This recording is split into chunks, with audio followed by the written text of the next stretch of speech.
Escrito por Leandro Costa. A simbiose do mal. Não é de um anti-herói ou vilão dos quadrinhos que pretendo escrever, embora a natureza da personagem seja naturalmente ligada ao que será abordado. Não se trata de uma ficção a simbiose em questão. O conceito de simbiose é a coexistência entre dois seres vivos de espécie diferente com benefícios, ao menos aparentes para ambos os seres. Também é chamado de mutualismo, por pressupor uma reciprocidade, ainda que em desequilíbrio, entre ambos.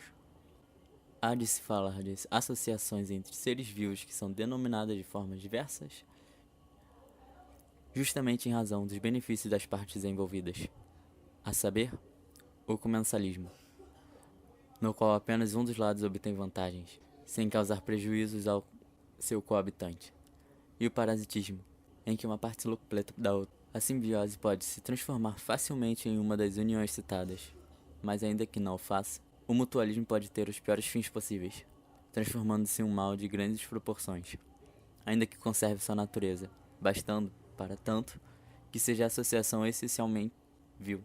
Sendo possível uma simbiose com um fim espúrio, poder-se-ia imaginar que ambos os seres que dela fazem parte se beneficiam para causar o mal, o que é a mais triste verdade. Entretanto, como cita um amigo, sempre haverá um entretanto. Se a associação entre dois parasitas poderia ser boa para ambos, alguém lhes servirá de alimento. Tratando da forma simbiose dos quadrinhos, vislumbra-se a união de forças para os fins errados em um dos antagonistas do enredo, denominado Carnificina, no nome original Carnage, posto que comunga um ser alienígena desprovido de moral e o psicopata Cletus Cassidy. Logo, duas forças malignas que se somam. Voltando ao mundo real, pena que tal simbiose não ocorra apenas na ficção, podemos espiar inúmeros casos em que seres se unem com o fim de se beneficiar mutuamente, mas fazendo mal a alguém que servirá de hospedeiro. O termo correto seria vítima de tal união.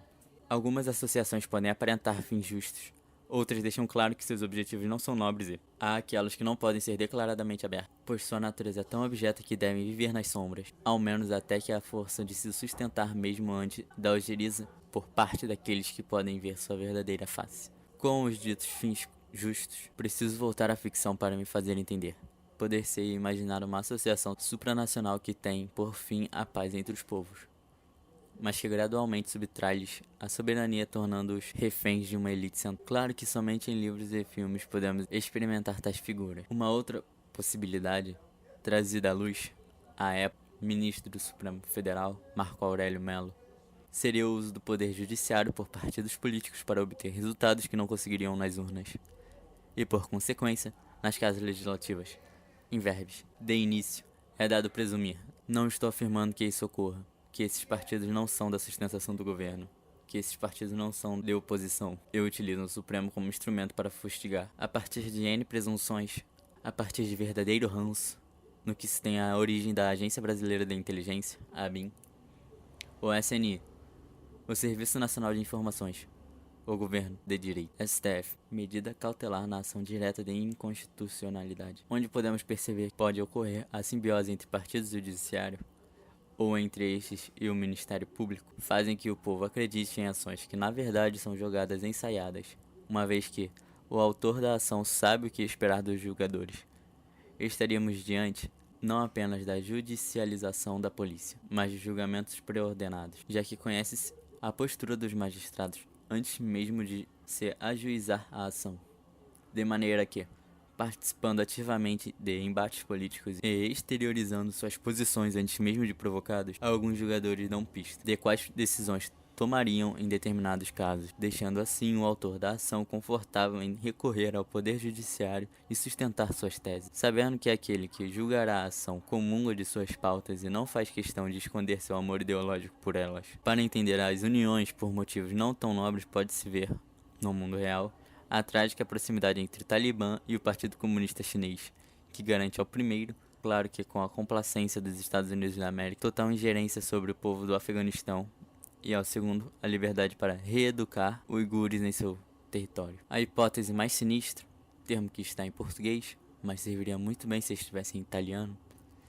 de simbiose é aquela que não se revela até ter certo poder para que lhe garanta a subsistência apesar do mal que se traduz nela. Um fatídico exemplo é o Foro de São Paulo, cuja existência era negada pela esquerda latino-americana. Entretanto, após se permear nas estruturas de poder, saiu das sombras por saber-se protegida em razão de sua força política. A simbiose do mal em inúmeros casos, mas não deve ser confundida com um fruto do mal, será tratado em outro momento, pois tem a natureza de juntar mais de uma superfície de destruição, como sindicatos que se unem aos governos e a pior espécie de empresários para fazer um baile que parece uma luta, enquanto espectadores assistem o que acreditam ser uma batalha. Em verdade, contemplam uma dança bem ensaiada entre amantes que, regrados ao melhor que há, encenam de forma convincente para redirecionar os menos perspicazes ao destino trágico rumo ao abate. As lideranças revolucionárias são capazes de se unir para manter-se no poder. Mas se há uma justiça natural, e há, elas se autodestruirão buscando aumentar seu poder em relação ao hospedeiro. A simbiose do mal levará, inevitavelmente, os parasitas que se associam ao enfrentamento contra um deles, ou ambos, se julgar capaz de engolir todo o hospedeiro. Considerando que sua secla ou par já não lhe é mais útil, tendo servido ao propósito para o qual se aglutinaram, tal qual Joseph Stalin fizera com Lenin Trotsky. A nação asiática já mencionada nutre uma relação de simbiose com uma elite metacapitalista que, por um lado, alavanca o crescimento do país e, por outro, permitia altas margens de lucro aos empresários. O resultado? Uma dependência recíproca em que um grupo tolera os arroubos do outro, ao menos até poder fincar-lhe um punhal nas costas e jogar aos leões. Trata-se de uma inevitável ruptura, mas fica a dúvida de qual dos simbioses sairá mais ferido nela. Há muitas simbioses que poderiam ser exploradas. Contudo, é importante salientar que a característica fundamental é de que a união seja entre seres diversos e não do fruto, ou ramificação, da própria criatura e a mesma, o que é ainda mais comum. Os seres simbióticos têm origem diversa e vão se unir por interesse mútuo, podendo a aliança ser duradoura ou momentânea. Pode ser ainda homogênea ou heterogênea. No primeiro caso, temos o eixo na Segunda Guerra, em que todos tinham o mesmo fim repugnante, bem como a Internacional Socialista ou Foro de São Paulo. Mas sendo heterogênea, pode unir forças com fins diversos, como os aliados soviéticos que deram as mãos contra o nazismo. Mas, por óbvio, qualquer aliança heterogênea deve ser momentânea e não deveria gerar simbioses, mesclar os seres em si. Decorre de tal constatação algo que deve ser refletido e não pode ter uma resposta simples. A aliança entre metacapitalistas e um país socialista não deveria ocorrer. E, ocorrendo, deveria se dissolver rapidamente, sem que a membrana de ambos permitisse a união entre ambos. Ou estaríamos diante de uma união homogênea, em que ambos, ao seu modo, buscam o controle sobre as massas e se fizeram juras matrimoniais com o fito e subtrair a autodeterminação dos povos. Ou ainda pior, o livre-arbítrio de qualquer um que não pertença à oligarquia dominante. A relação entre seres abissais gerará uma criatura forte, porém faminta, já que as pretensões daqueles que se aglutinam com propósitos nefastos somam-se para criar uma vontade não tão única, mas de força colossal. Logo, uma vez retirada a abundância de alimento, no caso de vassalos, aqueles que outrora se uniram para vilipendiar aqueles que serviam de hospedeiros, buscarão alimentos em seus pares, degladiando-se até que um seja engolido ou morto. Fácil constatar que o destino das partes que se unem pelo mal é se destruírem, sendo pela fome, na falta de quem expropriar, ou pela empáfia de um ou mais de seus criadores. A simbiose do mal é sempre parasitária, e precisa de alguém para se alimentar, mas tem um caráter de metástase. Tentará avançar até que seu hospedeiro esteja morto ou que seja confrontada.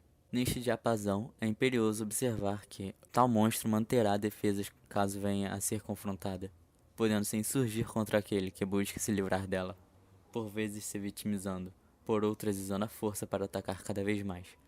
Qualquer semelhança com a realidade em que vivemos é mera coincidência. Libertar-se do parasita é essencial, mas não é algo simples, pois, como mencionado, alguns desses seres só se manifestam quando já possuem raízes em órgãos vitais, não podendo ser simplesmente arrancados. Lembrando que cortar-lhes a nutrição fará com que tentem abocanhar ainda mais, tornando-os agressivos. A primeira coisa que deve ser liberta é a consciência, pois sem saber que as forças malignas estão atuando em sintonia, há o grande risco de se combater um alimentando a outra, de maneira que não surtirá efeito lutar.